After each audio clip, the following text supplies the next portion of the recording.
Welcome to episode 8 of Shane Talks 99. It is March 5th, 1999, and we have three flicks to talk about on this week's episode. First up, British invasion this week. We got Lock, Stock, and Two Smoking Barrels. Much like Still Crazy, this movie was actually technically released in 1998 over in England, but because it didn't have an American release date until 1999, I'm going to talk about it. And 1999 was the first year that I saw it. I watched it at Castleton Arts. I can't guarantee it was opening weekend. I can't guarantee. I don't remember exactly if they opened the movie this weekend or if they got it later. I mean, I guess there's a chance they had it earlier. Probably not. But yeah, so Lock, Stock, and Two Smoking Barrels was one of Guy Ritchie. It's Guy Ritchie's first real feature film. I think he did a short film before this. But the thing that I find really cool about this movie is I was unaware until I rewatched it this week that Matthew Vaughn is one of the producers on this movie. Matthew Vaughn has gone on to do a lot of stuff like The Kingsman and stuff like that. So it's really cool to see that the two of them work together when they were very, very early on in their careers. I think Matthew Vaughn had produced one other movie before this. So he was like just getting started as a producer, and then a couple of years later would move into directing. So this is the film that introduced me to Guy Ritchie. This movie, I always pair it with Trainspotting because those were like those two late 90s British movies that kind of got me interested in that whole like British society and stuff like that. So when I rewatched it, it was a lot of fun to see. You know, it's a very 90s movie. It's very gritty. It's got almost a VHS like quality to it. I don't believe it was shot on VHS. I'm sure it was probably like 16 millimeter film because it just like it's that grainy and being such a low budgeted movie. Lots of fun, lots of British humor, and just, you know, multiple storylines that all kind of come together in different ways. And it has a really phenomenal main cast. And the thing about this main cast is it introduced us to one huge superstar now, and then one guy who's done a lot of stuff that I like. The huge superstar would be Jason Statham. This is his first ever film role. He would go on, obviously, to be in the Fast and the Furious franchise. Jason and I have done an entire episode dedicated to the beautiful man who is Jason Statham, and, you know, his good and his bad movies that he's done.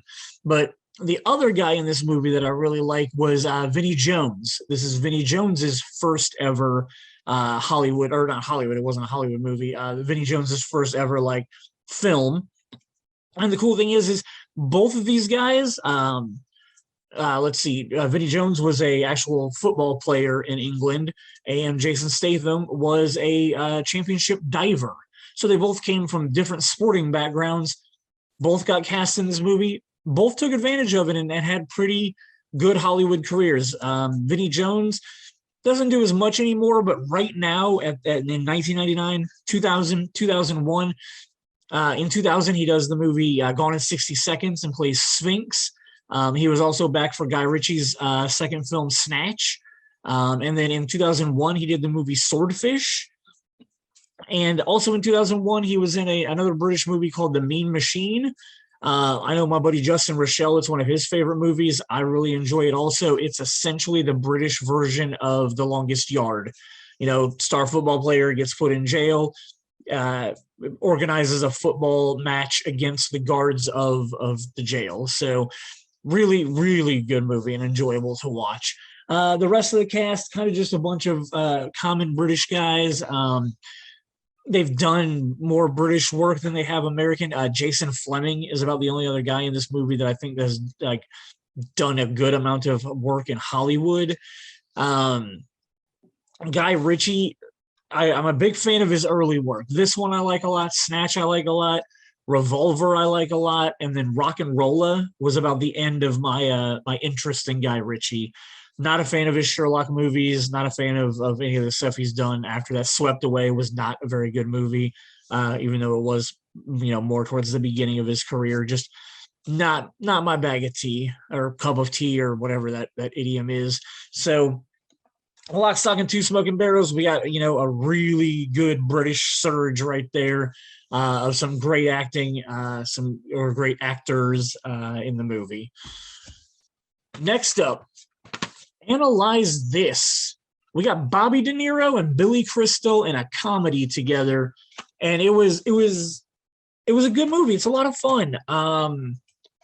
It was crazy to see Bobby De Niro go from all of the like gangster thuggy movies that I'd seen. Heat came out while I was in high school. I was a really big fan of that movie, also because I was a really big Val Kilmer fan at the time. But when Heat came out, it was one of those, oh man, this movie is great. Obviously, I love The Godfather 2.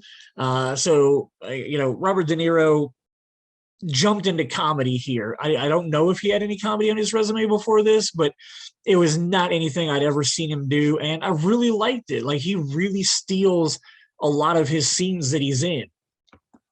He's paired up with Billy Crystal, which is just, they play really well together. Billy Crystal is the same Billy Crystal that he always is, and it works. It's a lot of fun. The movie is directed by Harold Ramis.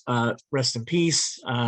Really, really well directed. His comedic direction is spot on, getting some really good performances out of Robert De Niro. I was also excited to see that this film, I didn't know that it was written by Kenneth Lonergan, who next year, in the year 2000, would write and direct one of my favorite movies, probably easily in my top 10 or 15, called You Can Count on Me. So really cool to see that he wrote this also. It was something I didn't know of until this week. All right, so included in this cast, we've got Lisa Kudrow, another Friends star moving into film this year.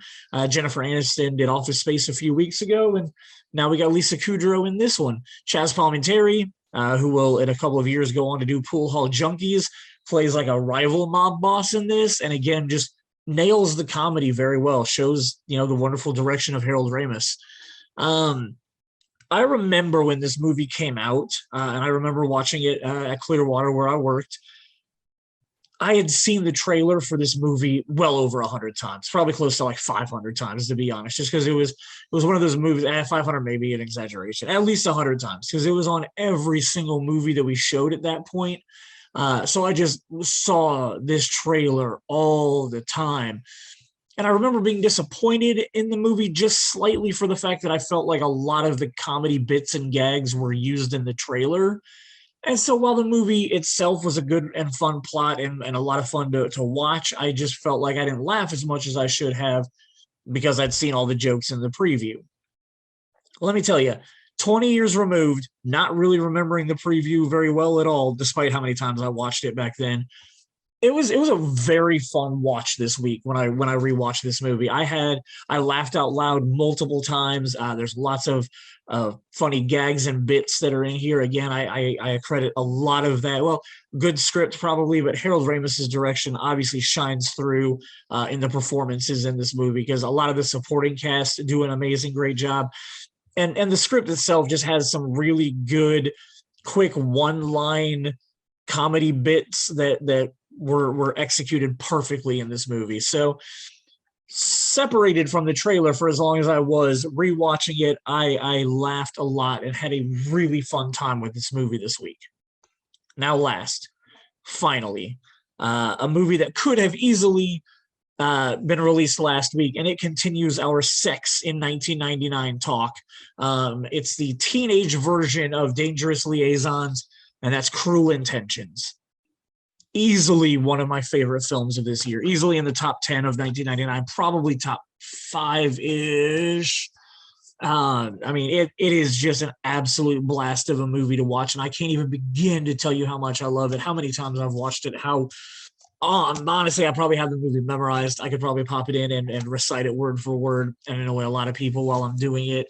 Fun story about this movie, the week that it came out, couple of days beforehand, we had our Tuesday night radio promotional screening of the movie. Somehow I wasn't working that Tuesday night. I probably worked during the day or something. And I can't remember how, got my hands on a pair of tickets for that radio station screening on Tuesday night, 3 days before the movie came out, 2 days before we would have employee watched it on Thursday night. I hit up Jason and I said, dude, I have tickets to watch Cruel Intentions at 7:00 tonight. And he was like, I'm 100% in. Jason's a huge Sarah Michelle Gellar fan. So it wasn't hard to get him to drive all the way back from Bloomington to go watch this 7 o'clock screening of Cruel Intentions. And we had already planned on, he was going to come up that night because we were planning on watching it with his brother and the rest of the employees and whatnot after the radio screening. And when we got out of the radio screening, we immediately looked at each other and decided we're going to go grab a bite to eat, and then we're going to come back and watch the employee screening also. So Cruel Intentions, Jason Mayer and I both watched it at the 7 o'clock show and then the like 11 o'clock employee screening. Watched it twice within like a 6 hour period, and I have no regrets about it. It is such a good movie. It is so well done. Ryan Felipe and Sarah Michelle Gellar are our leads in the movie. They play half siblings with this incestuous sexual tension between them. The tripod of our main cast is played by Reese Witherspoon, who Ryan Felipe's character is trying to get into bed to win over a bet with his stepsister Catherine, played by Sarah Michelle Gellar. We've also got Selma Blair in the movie.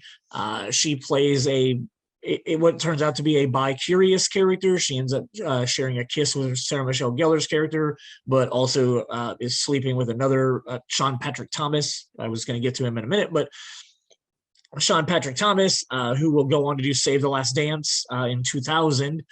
In this movie, he is torn between Catherine and Selma Blair's character. He kind of keeps going back and forth between the two of them, but it's only because Sarah Michelle Gellar's character is essentially using him to manipulate Selma Blair. So kind of a really bizarre, screwed up situation going on there. But I mean, like, Catherine is a pretty terrible human as far as this whole movie goes.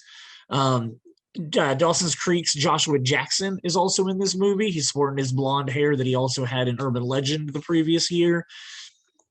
And he plays an openly gay character in this movie, which this is one of the few movies that I remember, like, as far as like mainstream movies go, that I remember there being an openly gay character in the movie that, you know, that wasn't played for laughs or made to be a joke or anything like that. Like, he literally was just a homosexual male in the movie. So that has always kind of stood out about this movie to me. And a small, very small cameo at the beginning of the film, we have Tara Reid, who is going to be talked about a lot later this year in August when we get to the American Pie franchise.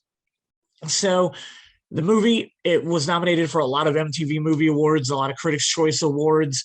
It won a couple here and there, mainly for like sleazy characters. But one of the big MTV Movie Awards that it did win was Best Kiss, and that was the kiss between Sarah Michelle Gellar and Selma Blair. Another thing, when you talk about Cruel Intentions, you have to talk about the soundtrack. This past week on the regular Shane Talks episode, Jason and I ended up talking a lot about, the whole plot or topic of discussion for this week was soundtracks of our lives, and a lot of soundtracks from the 90s were discussed. And the Cruel Intentions soundtrack is one that a lot of people bring up and talk about having fond memories of. The Verve's Bittersweet Symphony, obviously one of the most popular track probably from the movie. It's played over the end right before the credits start. Reese Witherspoon's in that beautiful Jaguar car. Camera's pulling up away from her while she's driving away. Probably the most notable song from the movie. It also features Colorblind by the Counting Crows, Praise You by Fatboy Slim, which Fatboy Slim has already been used in She's All That this year. It's going to get used in Go this year. Like, Fatboy Slim just had a lot of track releases in 1999 on soundtracks. The album also features Blur, Marcy's Playground, Amy Mann, like a lot of really popular songs. One song that's in the movie that, for whatever reason, isn't on the soundtrack was the Cardigans' Love Fool. My only theory to this is it was only like 2 or 3 years earlier that it was included on the soundtrack to Baz Luhrmann's Romeo plus Juliet.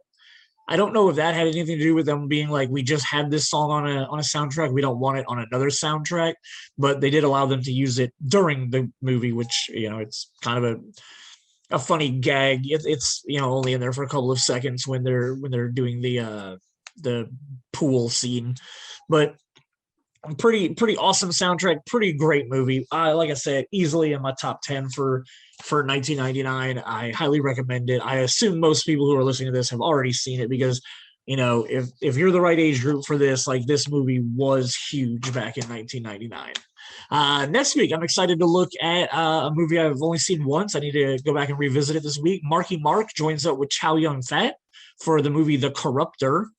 The Stephen King film Carrie from, I would think, like 1978, it finally got a sequel 20 years later. It was called The Rage, Carrie 2. I remember not liking it very much, so I'm kind of having trouble tracking down a copy of it. Hopefully I can figure that out so I can watch it. But again, only ever seen it once, didn't really care for it. And then two of my favorite men, two men from She's All That, are re-teamed up again. That's Matthew Lillard and Freddie Prinze Jr., who get together for Wing Commander. And I know a lot of people don't like Wing Commander, and I've seen it in other Shane Talks discussions where people have kind of knocked on Wing Commander, but Wing Commander is a solid and fun film. I'm going to rewatch it this week just so that I have it fresh in my mind to defend it from anybody who has anything negative to say about Wing Commander. All right, guys, thank you so very much for listening this week. This was March 5th of 1999. I'll talk to you guys next week.